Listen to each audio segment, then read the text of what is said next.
नमस्कार। सामुद्रिक विज्ञान के इस अंक में एक बार पुनः आपका स्वागत है। एक सुंदर सी मेल हथेली, आप पुरुष जातक हैं और आपकी रियल हथेली मेरे सामने विवेचना के लिए आ रखी है। हथेली की अगर हम आकृति देखते हैं, तो हथेली की आकृति प्योर रूप में जो है यहाँ पे आयताकार दिखाई दे रही है। हल्की चौकोर भी है, लेकिन ज्यादातर आयताकार है। और हथेलियों की जो श्रेणी है उसमें सबसे उच्च श्रेणी की आपकी हथेली है। इस हथेली को दार्शनिक हथेली कहते हैं और इसका प्रभाव आपके जीवन पर पड़ा भी है और आगे भी बहुत अच्छा पड़ने वाला है। एक तो एनालिटिकल किस्म का व्यक्तित्व आपका बना रहेगा। जिज्ञासु प्रवृत्ति का व्यक्तित्व भी दिखाई दे रहा है। करियर का अगर हम मामला देखते हैं, तो जिसमें बोलने से बहुत ज्यादा काम चलता हो, शारीरिक मेहनत की जरूरत भी पड़ती हो लेकिन उसके मुकाबले थोड़ा कम पड़ती हो, या जिसमें मस्तिष्क का बहुत ज्यादा काम करना पड़ता हो, शारीरिक मेहनत की जरूरत तो होती हो लेकिन उसके मुकाबले थोड़ी कम होती हो, ऐसा करियर आपके लिए ज्यादा सुटेबल रहेगा, तरक्की देने वाला रहेगा और बहुत अच्छी कामयाबी और उन्नति देने वाला भी रहेगा। दूसरी चीज अगर हम देखते हैं यहाँ पे, तो आपकी हथेली का जो ऑरा मंडल है, जो रंगत है, ये बहुत अच्छी है। आगे आपका ऑरा स्ट्रांग होता हुआ दिखाई दे रहा है और आभा मंडल दिव्य होता हुआ दिखाई दे रहा है। मानी भगवान की बड़ी कृपा आपके ऊपर रहने वाली है। तीसरी बात अगर हम इस हथेली में देखते हैं, तो यहाँ पे स्पष्ट तरीके से आप भी देखेंगे, ये आपकी हृदय की रेखा है, ये आपकी शानदार मस्तिष्क की रेखा है, ये आपकी जीवन रेखा है और यहां से निकलती हुई ये करियर और धन की रेखा है। ये सारी रेखाएं आपकी हथेली में एक एम की आकृति बना रही है, जो अंग्रेजी का एक अक्षर है।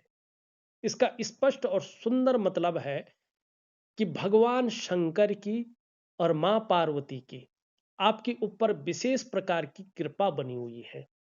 जितनी ज्यादा आप शरणागति जाएंगे, जीवन में उतनी ही दिव्यता और भव्यता की आपको प्राप्ति होगी ही होगी।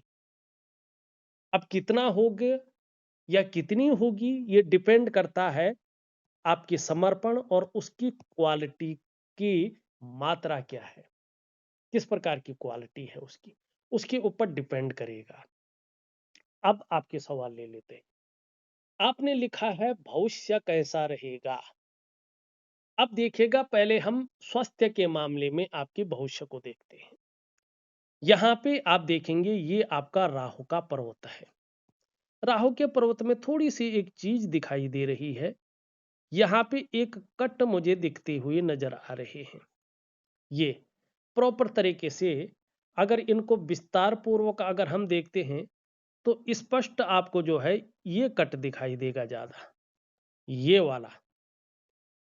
थोड़ा सा आपको थोड़ा सा जो है दांतों की समस्या का सामना भी करना पड़ सकता है।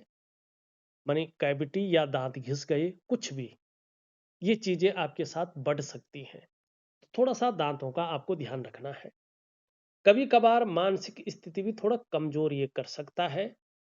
मित्र यार दोस्त थोड़ा बेकार किस्म के मिल सकते हैं, सावधान रहने की आवश्यकता रहेगी। और इसके कारण एकांतवास, अकेला पसंद ज्यादा आ सकता है। और जो आपका नर्वस सिस्टम है, थोड़ा नर्वस हो सकते हैं। और थोड़ा सा ये आने वाले समय में उतार चढ़ाव जीवन में दिखा रहा है। स्वास्थ्य से संबंधित ही हम बात कर रहे हैं, तो पाचन तंत्र से संबंधित चीजों को भी ये यहाँ पे इंगित करता हुआ दिखाई दे रहा है। तो थोड़ा सा जो है आपको इसकी ओर ध्यान देना होगा।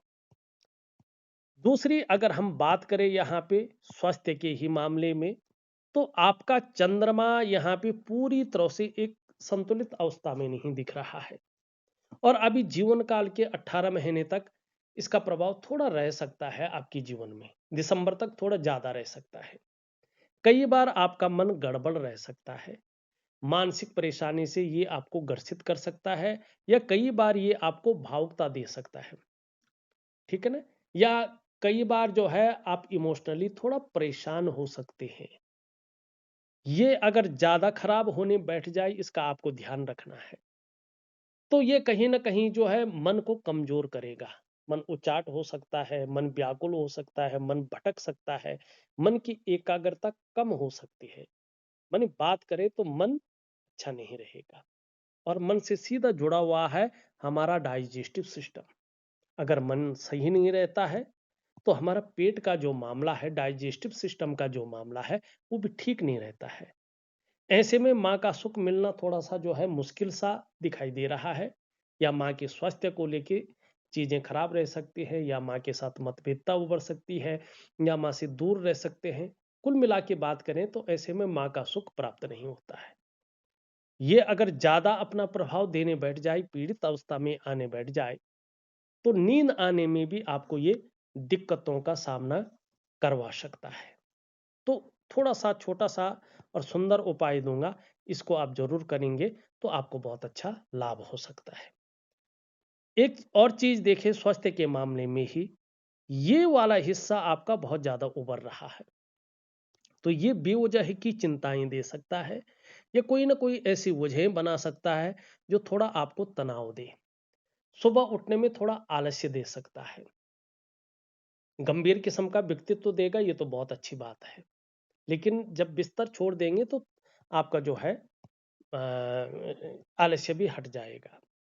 यहाँ पे एक और चीज देखेंगे तो धीरे धीरे हथेली में रेखाओं का जाल बन रहा है जिसको बहुत अच्छा नहीं माना जाता है। ये सबसे पहला प्रभाव देता है आपके मन और मस्तिष्क पे। जीवन में कहीं ना कहीं उलझन की स्थितियां आती हैं, कंफ्यूजन की स्थितियां आती हैं, दुविधा में ऐसे में व्यक्ति रहता है, ये दुविधा को बढ़ाता है। दूसरा इसका प्रभाव पड़ता है आपके स्वास्थ्य पे, चाहे शारीरिक हो या मानसिक स्वास्थ्य, वो थोड़ा विकार देने की कोशिश करता है। जरूरी नहीं देगा, लेकिन कोशिश जरूर करता है। तीसरा इसका प्रभाव पड़ता है आपकी आर्थिक सेहत पे। आर्थिक रूप से ये आपको कमजोर करने का पूरा प्रयास करता है या दरिद्रता की ओर धकेलने का प्रयास भी करता है। चौथा इसका प्रभाव पड़ता है आपके रिश्तों पे, खासकर आपका दाम्पत्य जीवन का रिश्ता, आपका परिवार का रिश्ता और आपका कुटुंब का रिश्ता।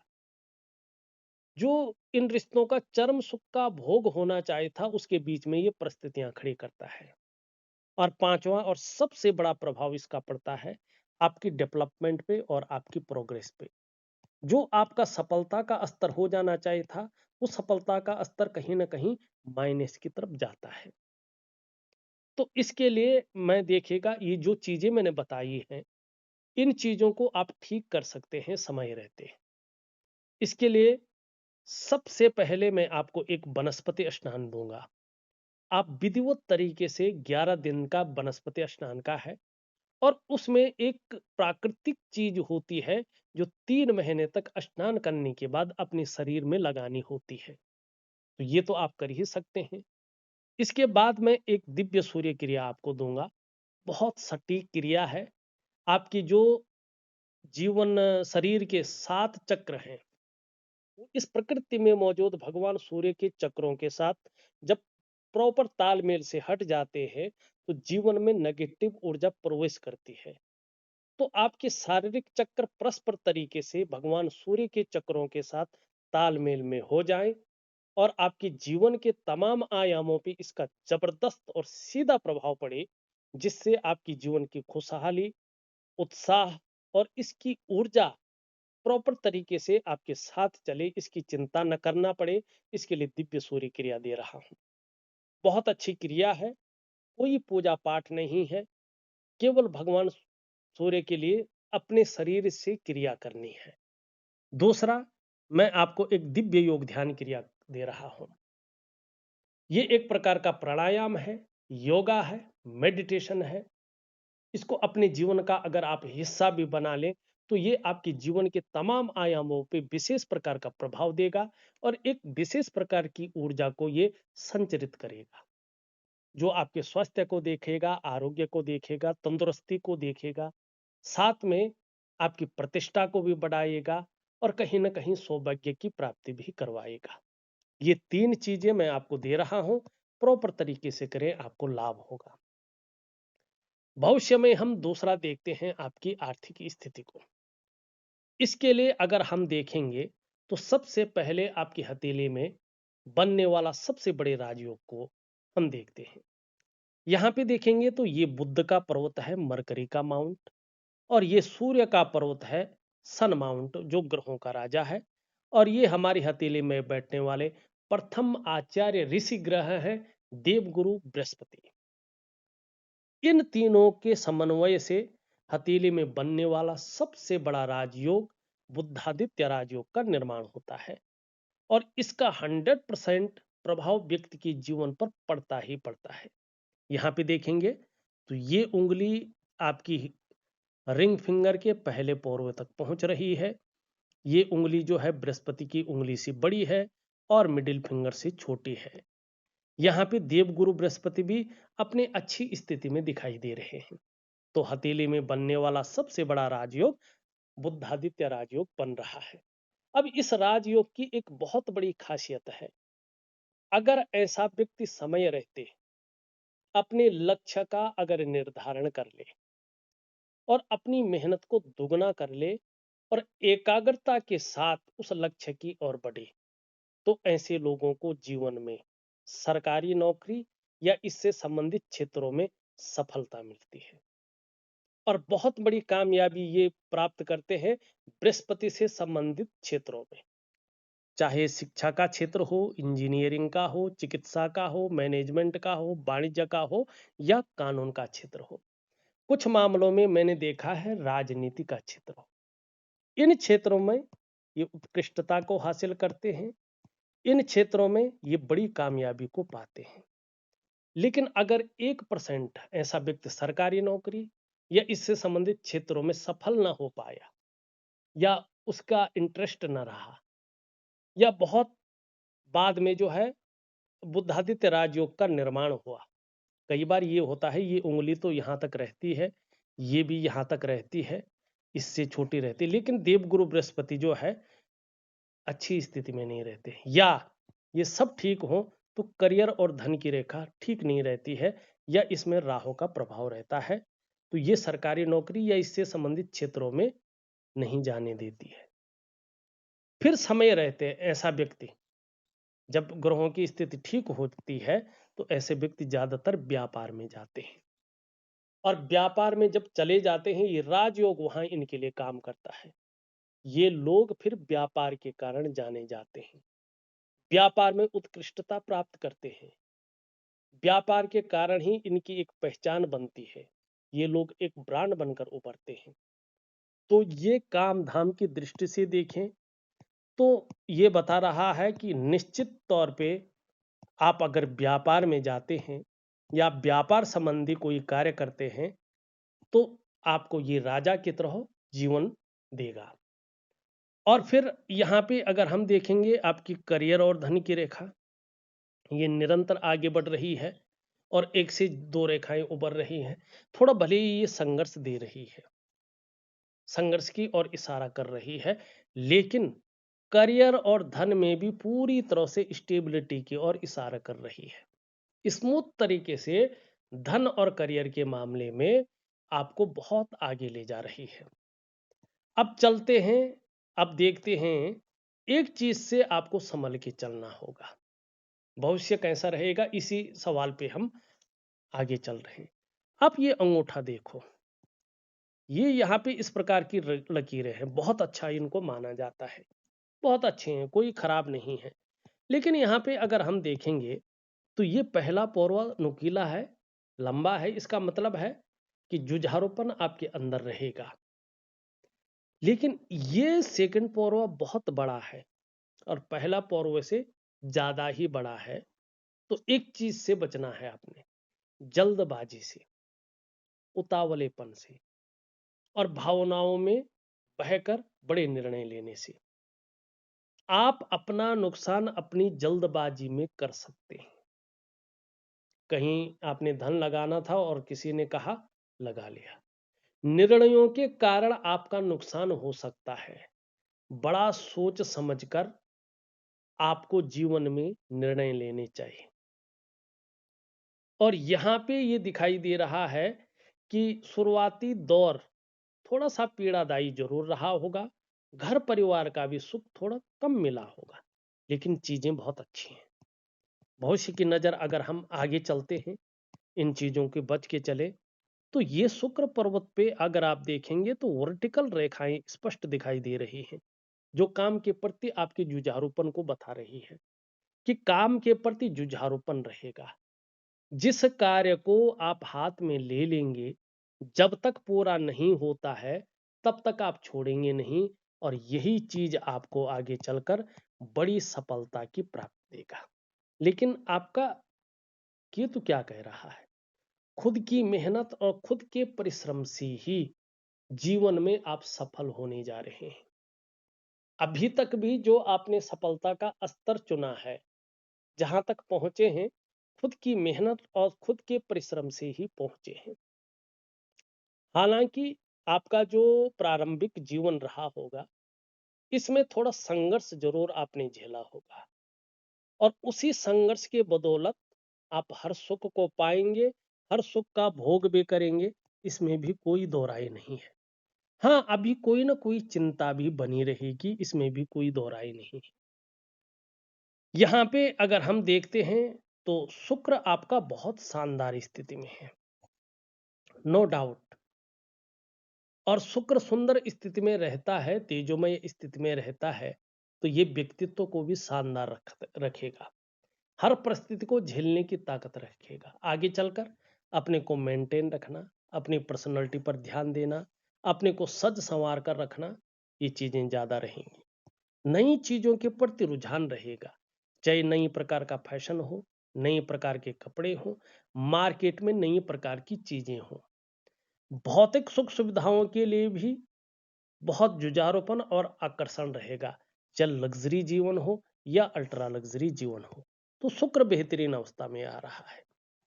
यहाँ पे ग्रहों की स्थिति में अगर हम देखेंगे, निम्न मंगल जो भविष्य में कुछ घटनाओं को दिखा रहा है, ये कह रहा है अभी थोड़ा सा कंफ्यूजन की स्थिति, दुविधा की स्थिति और उलझन की स्थिति बनाए रख सकता है, खास करके दिसंबर तक। उसके बाद भी 18 महीने तक थोड़ा थोड़ा, पूरा 18 महीने कह रहा हूं। और जो निर्णय लेने की ताकत है, उसको कई बार छीण कर सकता है। समझ में नहीं आएगा कि वास्तव में करना क्या चाहिए यार, किस तरफ जाना चाहिए। हम जो ये बाँच रहे हैं, ये भी हो सकता है आप कंफ्यूज हो जाएं कि करना क्या है। ठीक है ना, ये भी स्थिति आ सकती है। अब लेकिन ये फायदा भी दे रहा है, ये यहाँ पे बता रहा है आगे चलकर अगर ये नेगेटिव ऊर्जा आपके शरीर से निकल जाती है, तो भूमि का लाभ भी हो सकता है। हाँ, जन्म स्थान से दूर आपकी उन्नति है, जन्म स्थान में रहकर उन्नति नहीं दिखाई दे रही है। थोड़ा सा जन्म स्थान से दूर रहेंगे तो लाभ ज्यादा होगा जन्म स्थान की बजाय। ठीक है ना। अब यहाँ पे देखेंगे तो एक शानदार मछली का चिन्ह स्पष्ट रूप से दिखाई दे रहा है, ये देख रहे हैं आप। और ये कहाँ देख रहा है? ये देख रहा है, अगर हम सीधा देखें, इसको दोबारा बनाओ, ये इस प्रकार है और इस प्रकार है। अब ये देख रहा है जी, हाँ, ज्ञान को देख रहा है, धन को कम देख रहा है। ज्ञान में दुगनी वृद्धि हो सकती है, नॉलेज दुगना बढ़ सकता है। लेकिन मछली का चिन्ह होना अपने आप में सौभाग्य की प्राप्ति है। केतु पे है, आपके जो कलेक्टिव कर्माज है, जो मोक्ष का कारक है, जो मुक्ति का ग्रह है, उस पे है, जो धर्म और अध्यात्म को देखता है। अध्यात्म को, मुक्ति को, धर्म को तो जो है ये देखता है, लेकिन अध्यात्म और मुक्ति को, इसमें मछली का चिन्ह है। मानी इसने आपको जीवन में यात्राओं का लाभ दिया होगा, और अभी भी ये कहीं ना कहीं इस स्थिति में है कि यात्राओं का लाभ दे सकता है, जिससे मन प्रसन्न रहेगा, जीवन में खुशनुमा माहौल बना रहेगा। दूसरा, जैसे जैसे आपकी उम्र बढ़ेगी, आप धार्मिक और आध्यात्मिक प्रवृत्ति के इंसान बन जाएंगे। देखिएगा, ये मछली का चिन्ह हर पर्वत पे धन नहीं देता है, ये अलग अलग पर्वतों पे उसके उस ग्रह के गुणों के अनुसार चीजें आपको देता है। यहाँ पे ये धन नहीं दे रहा है, ये अध्यात्म दे रहा है, ये आपको मुक्ति की ओर ले जा रहा है, मोक्ष की ओर ले जा रहा है, यात्राओं का लाभ दे रहा है। अगर पैतृक संपत्ति होगी तो उसका भी लाभ दे रहा है। और दूसरा, यस्य हस्ते मत्स्य रेखा कर्म सिद्धिश्च जायते, और धनाड्यस्तु सुविज्ञेयो बहुपुत्रो न संशयो। जो भी काम करेंगे, चाहे देर हो जाए, संघर्ष के बाद ही हो, लेकिन उसमें सफलता की प्राप्ति करेंगे। धनाड्यस्तु सुविज्ञेयो, आर्थिक स्थिति मजबूत होगी। स्त्री सुख जीवन में जरूर मिलेगा, और चाहे गोद लिया वह पुत्र हो या कोई दत्तक पुत्र हो, उसका भी सुख मिलेगा, लेकिन पुत्र का सुख जरूर मिलेगा। और ये कहां देखता है? नॉलेज को देख रहा, धर्म को देख रहा है। ज्ञान के सागर में डूब जाएंगे, ऐसी नॉलेज आपको रहने वाली है। और यहां से भाग्य रेखा बढ़ रही है। शनि आपके कर्मों को देखता है, शनि न्याय का देवता है, और शनि आपका भाग्य स्थान है। आगे चलकर जिस काम के बारे में आपने सोचा है, जबरदस्त पहचान तो बनेगी ही। आपकी आर्थिक स्थिति, आपकी सामाजिक स्थिति और उसकी प्रतिष्ठा, इसमें चार चांद लग जाएंगे। ये स्थितियां यहाँ पे दिखाई दे रही। लेकिन थोड़ा सा आपको जूझना भी पड़ेगा, क्योंकि नेगेटिव ऊर्जा भी अभी आपके जीवन में संचरण कर रही है। अब चलते हैं, एक और चीज देख लेते हैं। यहाँ पे लिखा है आपने, क्या मैं बिजनेस कर सकता हूँ? 100% आप बिजनेस कर सकते हैं। ये देखिए, जब हथेली में ये इसके पहले पोर्व तक पहुंच रहा हो, ये यहां से इससे बड़ा हो, मिडिल फिंगर से छोटा हो, देवगुरु बृहस्पति सुंदर और अच्छी स्थिति में हो, तो व्यापार में सफलता के बड़े योग बनाता है, जबरदस्त योग बनाता है। तो व्यापार के योग बहुत अच्छे दिखाई दे रहे हैं। लेकिन इसमें एक चीज है कि जल्दबाजी और उतावलापन और भावनाओं से बच के निर्णय लेने होंगे। जल्दबाजी नहीं करनी होगी, उतावलापन नहीं दिखाना होगा, और भावनाओं में बहकर बड़े निर्णय नहीं लेने होंगे। दूसरी बात, आपकी हथेली में पैसा तो खूब आएगा, लेकिन खर्चा भी बहुत ज्यादा हो सकता है, धन टिकना थोड़ा मुश्किल हो सकता है। इसके लिए मैं एक छोटा सा उपाय दे रहा हूं, इसको जरूर करें, तो आपका धन टिकने बैठ जाएगा। छोटी छोटी उपाय दे रहा हूं, 100% वैदिक उपाय है और शास्त्रों में लिखित और वर्णित उपाय है। उनको जरूर करिएगा, आपके हाथ में धन आएगा भी और टिकेगा भी, और आप व्यापार में बहुत बड़ी उन्नति करेंगे भी। ये यहाँ पे स्पष्ट तरीके से दिखाई दे रहा है। अब आपके सवाल ले लिए हैं, अब कुछ अन्य चीजें आपकी हथेली में देखते हैं। एक तो देखिएगा, आपकी ये हृदय रेखा है जो देवगुरु बृहस्पति पे सीधा प्रभावित हो रही है। इसका मतलब ऐसा है कि आप सबके लिए सोचने वाले व्यक्ति हैं, बहुत अच्छी नॉलेज रखते हैं, बहुत बुद्धिमान व्यक्ति हैं, तेजस्वी हैं। प्रेम के मामले में भी आप बहुत अच्छे इंसान हैं, दिखावे के लिए प्रेम नहीं करते हैं। जिसको भी प्यार करते हैं, प्रेम करते हैं, अपने अंतःकरण से, हृदय से प्रेम करते हैं, और अंत तक निभाने वाला आपका व्यक्तित्व है। लेकिन इसका मतलब नहीं है कि स्वाभिमानी, इसका मतलब है कि आप स्वाभिमानी भी हैं। और स्वाभिमान में कई बार अभिमान का पुट भी आपके अंदर आता है, लेकिन इससे कोई दिक्कत नहीं है। निर्मल हृदय हृदय का व्यक्तित्व आपको दिखाई दे रहा है, निर्मल हृदय का व्यक्तित्व। आगे चलकर चाहे आप व्यापार करें, नौकरी करें, कोई और भी काम करें, समाज में एक श्रेष्ठ जीवन आप व्यतीत करेंगे, ये यहाँ पे दिखाई दे रहा है। बौद्धिक स्तर बहुत अच्छा है, लंबी और हवाई यात्राओं के योग भी बन रहे हैं। जन्म स्थान से दूर ज्यादा उन्नति है। आगे चलकर करियर और धन में स्टेबिलिटी आने की संभावना ज्यादा दिखाई दे रही है। यहाँ पे अगर देखेंगे तो धार्मिक भावनाएं बहुत अच्छी रहेंगी और ईश्वर में विश्वास बना रहेगा। बहुत ज्यादा मेहनती हैं, कर्म करने में कोई भी कायरता नहीं रहेगी। यश पाने की इच्छा, नेम फेम पाने की इच्छा, और अपने कार्यों में विस्तार और फैलाव पाने की इच्छा बनी हुई है और रहेगी। रिस्क लेने की ताकत बहुत अच्छी है, चीजों में जोखिम उठाने की ताकत बहुत अच्छी है, और इस रिस्क लेने में और इस जोखिम उठाने में कहीं कोई नुकसान हो भी जाए तो गिर कर पुनः उठने की ताकत भी है, जिसको हम हिम्मती स्वभाव कहते हैं। धन कमाने की ललक भी बहुत अच्छी है, और धन के प्रबंधन में, कागजों के रख-रखाव में, अकाउंटेबिलिटी में, फाइलिंग में और कम्युनिकेशन स्किल्स में भी चीजें बेहतरीन दिखाई दे रही हैं। एक सुखद जीवन जीने की चाह बनी हुई है और सुखद जीवन जीने के लिए प्रयत्नशील व्यक्तित्व भी दिख रहा है। यहाँ पे पराक्रम बहुत अच्छा रहेगा और एनर्जेटिक स्वभाव बना रहेगा। जो भी आपसे मिलेगा कंफर्टेबल फील करेगा। बृहस्पति भी बहुत अच्छे हैं। बहुत अच्छा और बहुत सुंदर लाभ आपको प्राप्त होगा। थोड़ा सुबह उठने में आलस्य रह सकता है और कभी-कभी बेवजह की चिंताओं का सामना भी करना पड़ सकता है या कोई ना कोई वजह बन सकती है। छोटा काम भी करेंगे, नीम फिम पाने की इच्छा रहेगी। कम्युनिकेशन स्किल्स बहुत सुंदर है। चंद्रमा के बारे में मैं पहले बता चुका। देखा जाए तो मैंने आपकी हथेली का संपूर्ण विश्लेषण करके आपको बता दिया है। उपाय मैं विधिवत तरीके से लिख करके और ऑडियो के माध्यम से भेज रहा हूँ। करने की कोशिश करें, बहुत अच्छा लाभ आपको प्राप्त हो। तो इस अंक में बस इतना ही। एक नए अंक के साथ पुनः उपस्थित होऊंगा। तब तक के लिए नमस्कार।